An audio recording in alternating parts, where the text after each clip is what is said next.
All right, everybody. All right. Welcome once again to the next episode in the Red Delta Project podcast / live stream here on YouTube. My name's Matt Schifferly, where we're talking about how to help you maximize your potential through minimalist diet and exercise strategies. So today we're picking up where we left off last week on last week's episode of the podcast / live stream, where we were starting to explore why is it so incredibly hard to make noticeable changes in the aesthetics of your physique. Because the fact is, being able to really change the appearance of your body through exercise and fitness is actually a hell of a lot harder and a lot less common than a lot of the hype and stuff you find out there on social media and products and people trying to sell you stuff will have you believe. You talk to someone trying to sell you something, it's like, sure, anybody can get abs. And oh, sure, anybody can have the body of your dream. All you need is whatever I'm selling. And this idea has permeated this big notion. And it's one of the biggest mistakes that people often make, which is that all they need to transform their body is they're looking for that one thing. Like, what's the one diet that's going to make me shredded? What's the workout program that's going to get me big and jacked? And that's the idea that's out there in a lot of the advertising in our fitness culture of here's the thing you need to make your dreams come true. But when the reality is that your ability to change and maintain noticeable changes in your physique and fitness won't come from any one thing.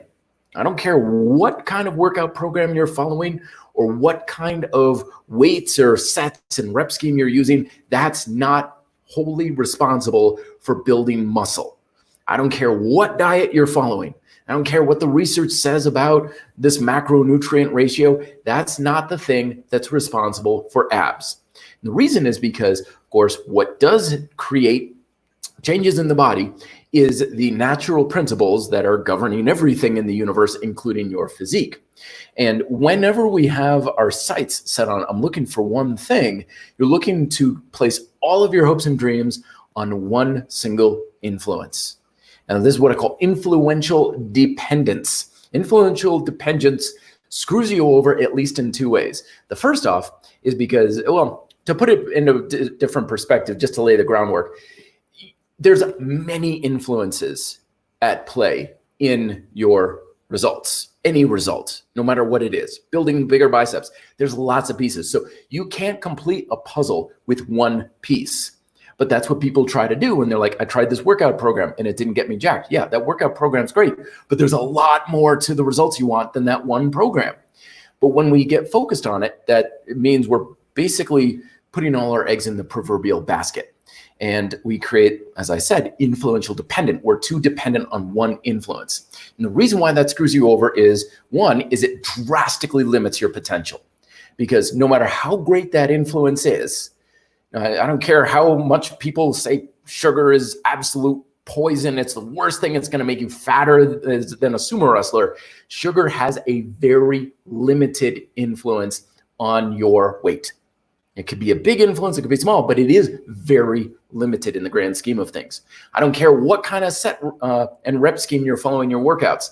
The number of reps you do has a limited influence in your ability to build muscle. That doesn't mean it's not important, but it does mean it is very limited in its part and its role it plays in the grand scheme of things. So no matter what influence you do, no matter what program you're using, you're always going to be very limited.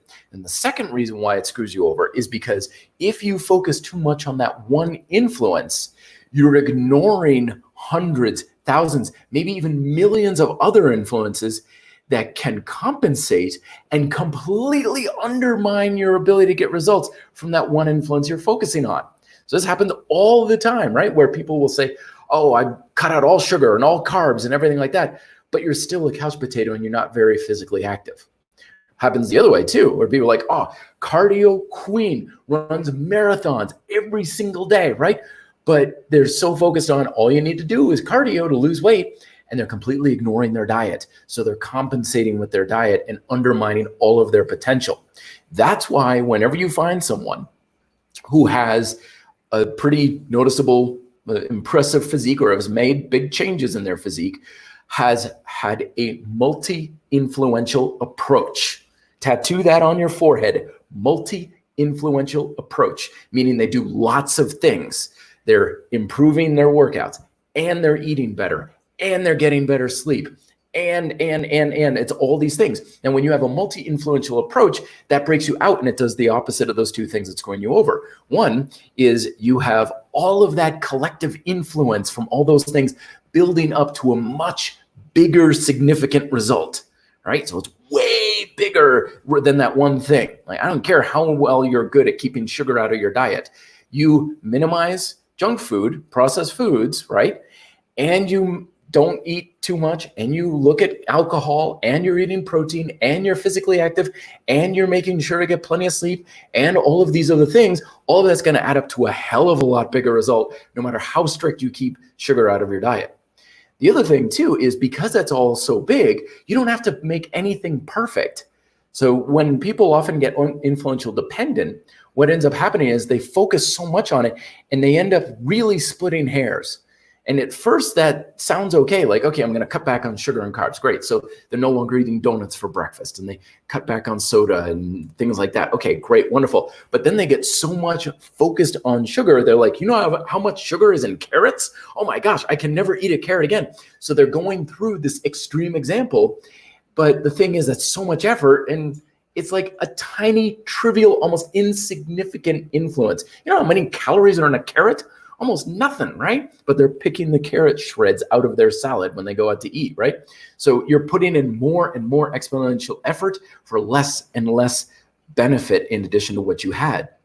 Plus, you fortify yourself against that compensation. So you're basically having many legs to stand on. So even if you mess something up, like, oh, I did not get any exercise this weekend, you still have all of those other influences that keep the train rolling. That it's never oh, I had a donut for breakfast, I'm screwed. The whole thing is just going to collapse like a house of cards.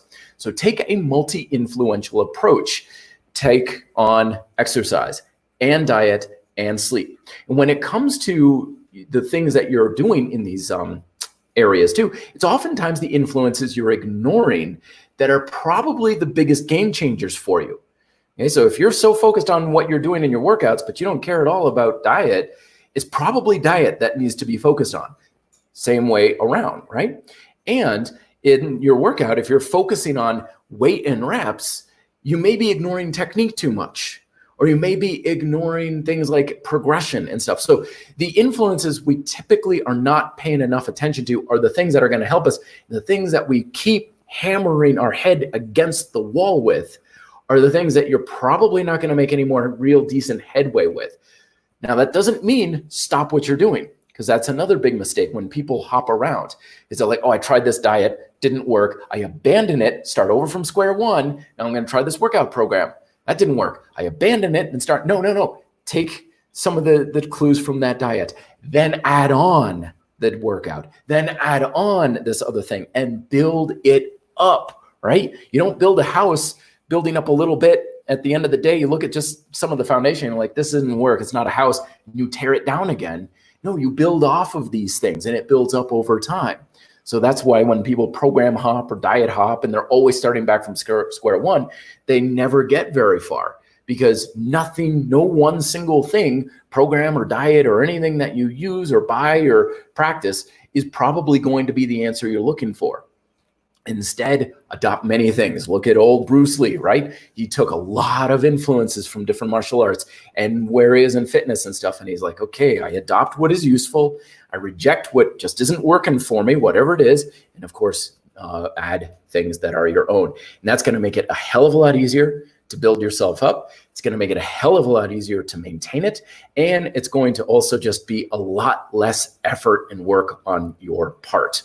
Okay, so there's the lesson for today. Multi-influential approach rather than a single or narrow influential approach. Let's get into some questions here. How's everybody doing today? Hey, Eric, how's it going? Aaron, good to have you on board. Fitness Emergency, yeah, good to see you again. Pueblo, Mexico, how's it going? Kaizen approach, right? Grant Nolan, talking about Kaizen, yes. Grant, you're talking about something near and dear to my heart. Kaizen is the Japanese word for daily improvement and progression. And that's the other thing too, is people are looking for answers or solutions. Like, what's the fix? What's the thing that's going to solve my problems? And the answer is almost nothing you do will solve your problems. And you can take this into many other areas in life too, where people are like, okay, electric cars are not going to stop global warming or whatever, right? Don't be so fixated on getting a complete fix, because you're not going to get there. Instead, what can you do today that's going to just make an improvement? That's all you've got to do. You only need to make something a little bit better. That's what Kaizen's all about. 1% better today. When I'm teaching my classes and stuff, I always tell people, you did this workout last week. Now find your 1%.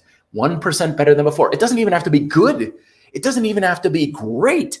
It just has to be better, because better is what gets results, not doing things right. So very good. Absolutely there, Grant. Thank you for mentioning that.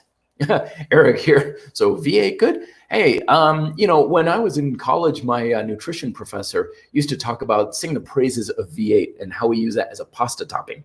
He's like, you put pasta down, V8 on top of that, shredded cheese, maybe a little ground beef or something. Great nutritional recovery food for like hockey players, because UVM has a big hockey team. So I guess so. It's been a while though. I mean, I don't know about the sugar content of V8 and stuff. Sometimes you got to be careful about those beverages. Like, it's a health beverage. I'm like, dude, there's more sugar in here than 5 Snickers bars. Dear God. So just be aware of that. But I think V8 is pretty much a nutritional powerhouse.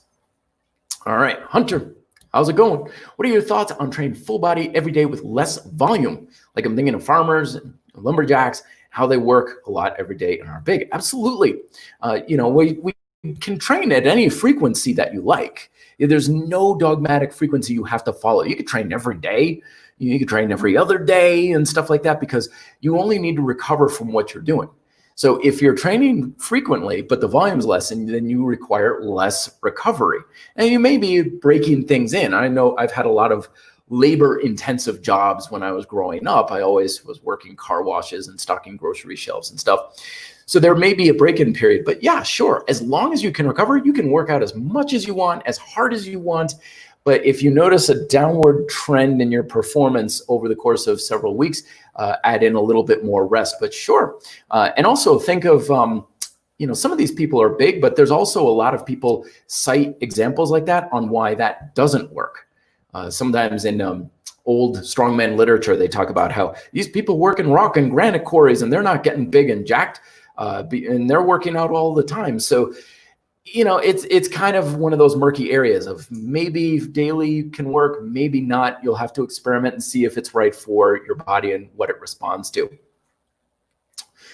Fitness Emergency makes a real good point here. Changing physique also depends on metabolism and genetics. Absolutely. Next week's episode, I'm going to be talking about genetics and dumb luck, and how basically your ability to transform your body comes a lot down to dumb luck. But once you recognize that, then you can turn the tide around. But you're absolutely right. Metabolism and genetics are huge in this whole thing. And when it comes again to the fitness media out there, they're like, oh no, anybody, regardless of your genetics, can make anything work and happen. And I hate to break it to you, but that ain't the case. So that's why we always want to make sure we're comparing ourselves to our previous self. Otherwise, it is literally apples to oranges. Brett McMillan, do Hardgainers have to follow different muscle building routines than other standard physiques? Awesome question. Check out my podcast. It's somewhat of an older podcast, but I did it on burner versus builder physiques, body types and stuff. If you just do a right program for your physique on the RDP channel, it'll pop right up.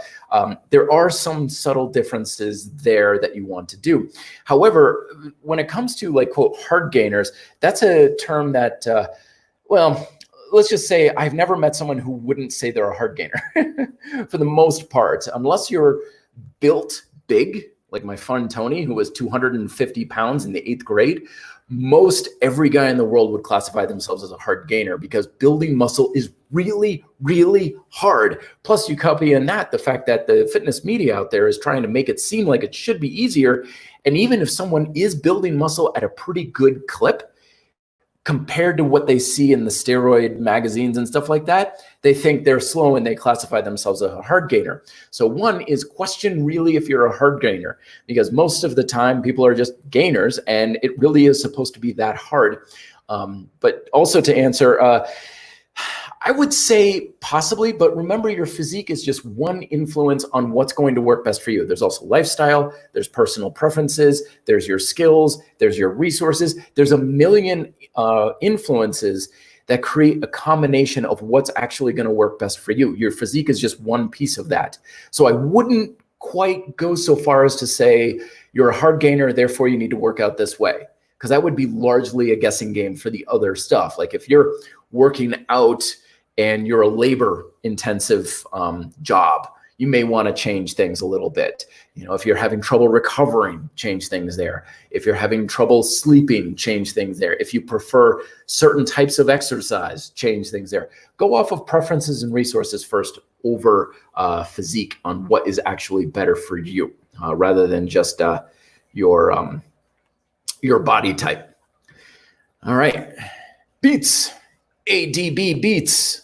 Love the avatar there, of course. What are your thoughts on doing FTG with pull-ups and dips? I'm assuming that was a typo. Grease the groove, GTG, with pull-ups and dips together. No other workout routine. Sure, I mean, pull-ups and dips, I mean, those are like gold for your upper body development. I have always told folks about my friend Mark from back in the day. I mean, pre-cell phone age, because I didn't get any pictures. But his routine was almost entirely pull-ups and dips, as well as close push-ups. He was the one who really turned me on to the idea of get your hands close for your doing your push-ups. That's all he ever did.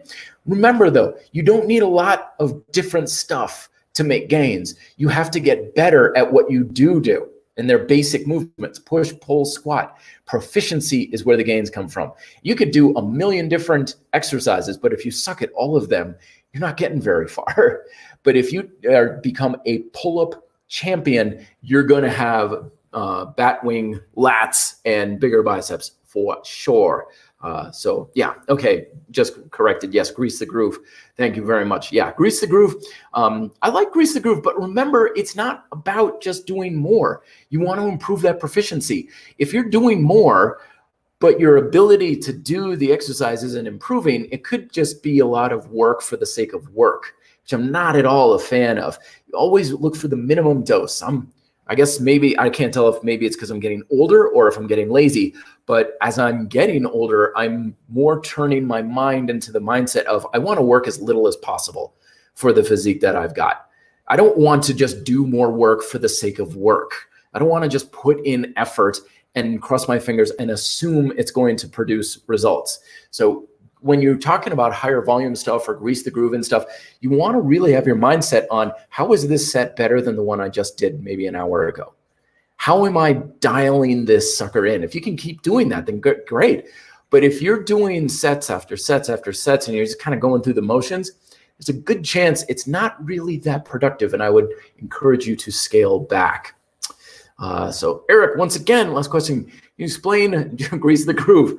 I don't get it. Like work out 20 minutes a day, but throughout. Grease the groove is kind of like micro workouts in the same definition. Like people say, what's a micro workout? I'm like, it's a short workout. However you want to take that to the bank. Like it could be 5 seconds. I mean, cyclists, sometimes an hour is a short workout. So it's whatever it is. But grease the groove basically means doing something short, small, not a whole lot of fatigue, but high frequency. And that could be throughout the day. That could be twice a day. It could be every hour on the hour. But basically, you're just getting a lot more volume and practice. And however you want to do that. Don't worry too much about the particulars just much. As long as you're like, well, I used to do this like once or twice a week. Now I'm practicing it every day, several times or whatever, or just even instead of once a week, like 5 times a week. More frequency, grease the groove with the intent of course, improving proficiency. Don't just assume that more work is going to pay off. You're doing it with the purpose of I'm trying to get better at doing this. Peter Rabbit, being a hard gainer is a wonderful problem you have. You gain fat slowly and you also probably gain tumor cells slowly. I hadn't thought of that. One of the things that, what I call a burner physique in that podcast I mentioned earlier is basically like I'm a little on the burner side of the spectrum is we burn through things like crazy. So building muscles a little on the harder side, but staying lean, not that hard. Like I can have a very loose diet and stay pretty darn lean. It's not hard for me to stay pretty lean, AKA where that whole luck thing comes in. So whenever you look at your physique, a lot of times we get stuck on what are my weaknesses? Like what does my body have trouble doing? And we don't pay enough attention to what are your strengths? Like I've known guys out there like, I got so strong, but I didn't build any muscle. You have any idea how powerful that is? Like in the martial arts and rock climbing and certain sports, being light and strong makes you superhuman rather than some people like, I build muscles so easily and I'm not that strong. That great, physique's awesome, but you're kind of looking like the big heavy guy who can't really do anything. So there's always a positive spin onto your physical traits. Don't go too negative about it and appreciate what you have and develop those qualities as much as possible. You'll be much better off for it for sure.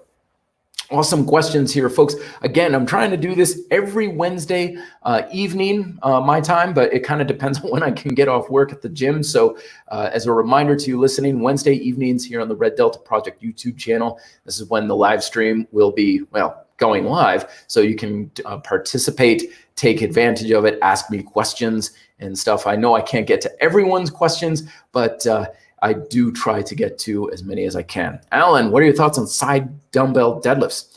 I'm supposed to be lifting heavy for deadlifts, but the side grip has my back posture struggling with 20-pound bells. I like what is sometimes also called the suitcase deadlift, where it's basically you're lifting something off to your side. It is a very good exercise, very, very good for helping the spinal erectors and that lateral chain. I give it to people all the time. I highly recommend using it with kettlebells because the handle's a little bit higher up off the ground.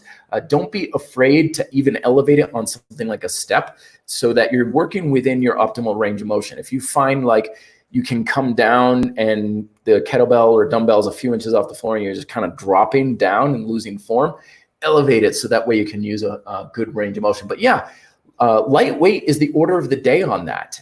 You're not going to go super heavy with that because mechanically it's an awkward exercise. It's not strong. So you're not supposed to use a lot of weight. Prioritize keeping your posture as good as possible. You're not leaning and swaying to the side. Lots of times hips go side to side on that as well. Basically, you want to kind of look like you're doing a regular deadlift, just there's weighted on one side. And that way you're as strict as possible. But yeah, good exercise. I recommend it. I would superset it with side planks for kind of a unique way to hit the lateral chain two different ways. Very effective combination there.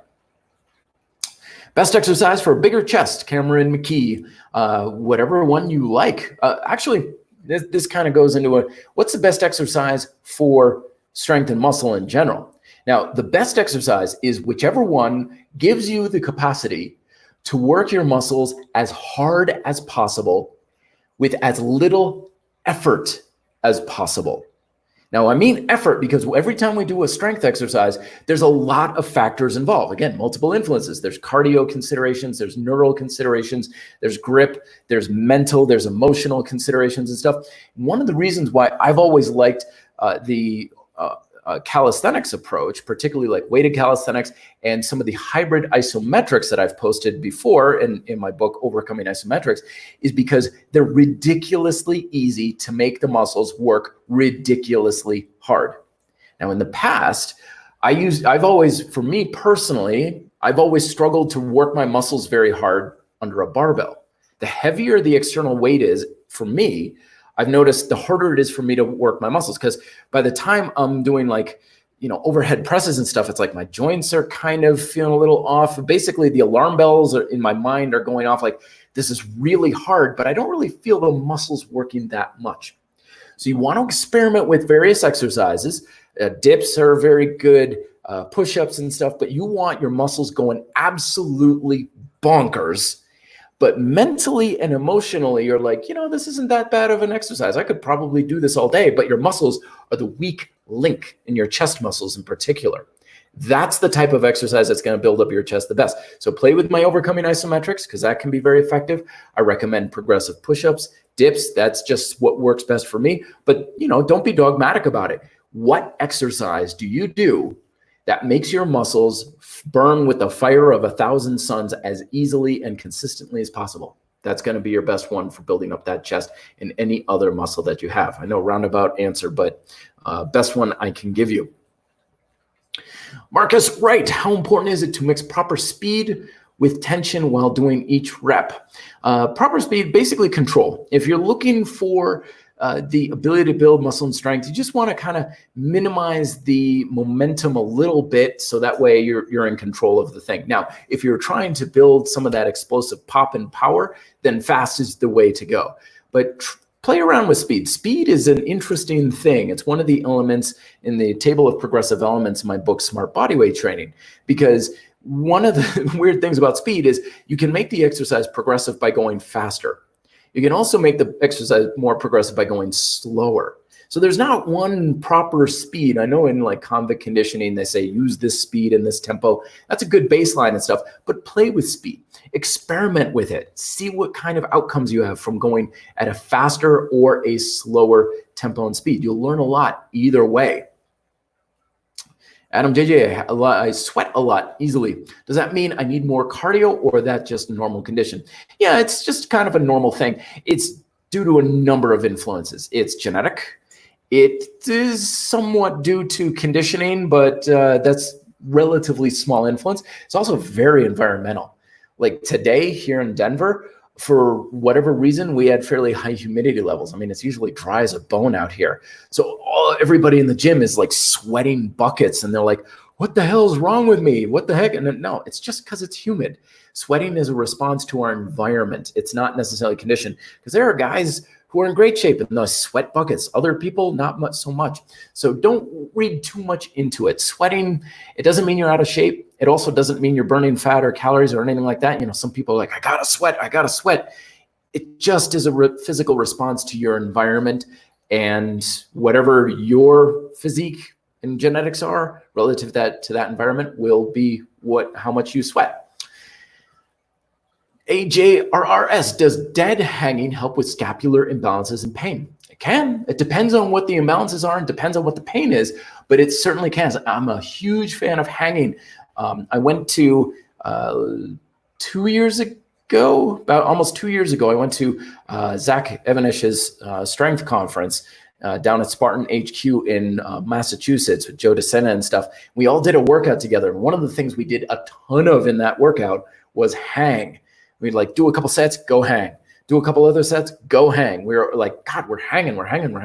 Hanging is so therapeutic. It's so good for your shoulders. It's a mobility exercise. It's grip exercise. We all should be hanging on a daily basis. We would all be better off for it. Granted, don't hang if it hurts. Always listen to pain, but it can, if it doesn't hurt, it can't hurt. I think you know where I'm going with that one, but I think hanging is fantastic for the shoulders, definitely. All right. Let's see. More questions. I got a few more minutes here. I try to keep this to around 30 minutes, especially since I got some peppered turkey in the oven. I don't want that getting all dry on me. Question on NOS. If NOS has raised their prices, can you get us a good deal? Afraid not, my friend. I'm not at the control of that sort of thing, although I'm not surprised they have, because I've been talking with those in charge and stuff. And I would even ask them, I'm like, seriously, dude, like, how can you possibly make any money at that rate? Like, I know what these parts cost. Like, I know what manufacturing of certain things cost. And you've seen some of my reviews, like online, of things like the RT17. And I just released the new review for their twin trainer, which is freaking awesome. And I'm like, seriously, if I go online and try to just get the parts, just the basic parts from Strapworks, just the parts are like 50% more than they're charging for the entire trainer. Like, it blows me away that they're even as low cost as they are now. So I'm not surprised that they raised their prices, but still a absolute steal at those prices that they are charging. So I am, though, I'll let you know on a little deal here. I am working on a way I'm trying to get my own ISO loop product produced. And possibly like bundle that with the Overcoming Isometrics books. A lot of speculative at this point and stuff, but I just got the prototype for the ISO loop, and it's freaking awesome. It's fantastic. Loving it. It's in my latest videos on my Overcoming Isometrics library. So if you want to kind of see it in action, that's what it's like. I mean, it's very simple. It's a strap with a cam buckle on it, but the devil's in the details on that one. Back to training. What's your favorite, most rewarding part of being a trainer, fitness YouTuber? Easy, talking to you guys. I got into this game because, like a lot of trainers, like, we want to help people. That's why we do this sort of thing.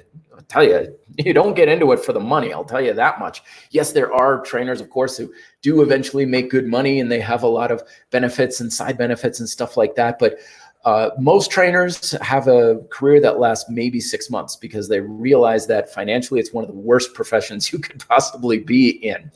So you'd better love it, because for a while it's the only good reason to be doing it. But no, I got into especially the YouTube thing because I realized I could help way more people with one YouTube video than I could going 13 hours a day in the gym. Because if I train one person, yeah, I've helped that person, but it's one person, but I could shoot a 5-minute video, post it on YouTube, and impact thousands of people within 24 hours. So I love hearing from you guys. That's why I always read the comments section. I know the whole thing is like, never read the comments and stuff. No way, man. I love reading the comments. It's my favorite part of being a YouTuber, is going through the comments, answering your questions. When you guys give me props, I mean, that sets me way up high. A lot of times you hear people like, oh, don't care what people think and stuff, which I think is just sociopathic nonsense. Of course I care what you guys think of me. Of course I care what you think. If you guys give me props and say this is great, that makes me feel real good that I'm helping you out. But yeah, if someone's like, this is bullshit, this is nonsense, this guy's an idiot, I won't lie, that hurts. That does not make me feel very good. Luckily, I've been able to avoid a lot of that over the years, but the way I see it, that's just part of the price I got to pay for doing this, because I help you guys out. That makes me feel good. And that's the bottom line. So now you know why I do this. And things, are picking up as far as the influence and stuff like that. And I do appreciate all of your support. Seriously, every time you guys buy a book or you share a video or even watch my videos, I do not take that stuff for granted. I appreciate the mother living hell out of that stuff, because without you guys, there would be no RDP. It's as simple as that.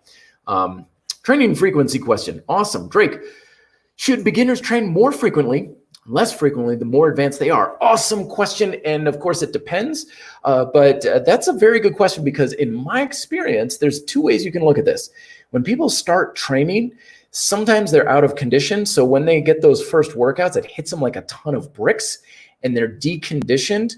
So it takes them longer to recover. Of course, there's a ton of other influences at stake, like your sleep, your rest, your diet, your physique, all that sort of thing. So that's one reason why you may need less frequency. But on the other hand, I've also noticed that some people, when they start training, they haven't developed the mental and emotional drive to push themselves that hard yet.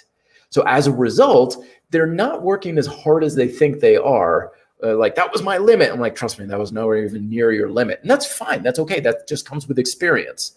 But if you are not pushing yourself that hard and you feel like, dude, I could probably train the next day or even 2 days afterwards and crush it even more, then go for it. Listen to your body. Okay. If you need more rest, give yourself more rest. If you're ready to crush, crush. Remember, the freestyle approach I'm using is more of do whatever you need to do, and as far as rest, to come back stronger. All right, last question. Last question here. Let's see. Cameron, one more time.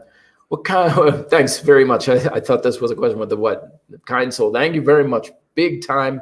Appreciate it, everybody. Looks like I've gotten most of the questions out of the way here. One more time. How do I find the previous podcast live videos about the burner body type? If you look for body type, just search body type on my channel, then it will pop up. Also, once this feed is posted, I'll put a link down below in the description. So if you're watching this and it's past when it went live, I'll have the link down below in the description. Seriously, one of the best podcasts I ever made. It's one of those things that as soon as I started learning about burner versus builder body types, it's like everything just fit and started to make a hell of a lot more sense as far as what kind of physique you have, what kind of body and genetics you have, how should you be eating versus training and stuff. Because a lot of the advice out there, if it goes counter to what your body likes to do, it can be counterproductive, even if it's the best intentioned advice. So thank you everybody once again for joining me here on the live stream. Sincerely appreciate it. Plan to be doing this again next Wednesday. See you then. And thank you so much. As always, check out the books at RDP Library. Links are down below in the description and on Amazon if you just search for Matt Schifferly, of course. And exciting things are coming your way. I got a lot of neat projects in the works as well. So talk to you next week, everyone. Till then, be fit, live free.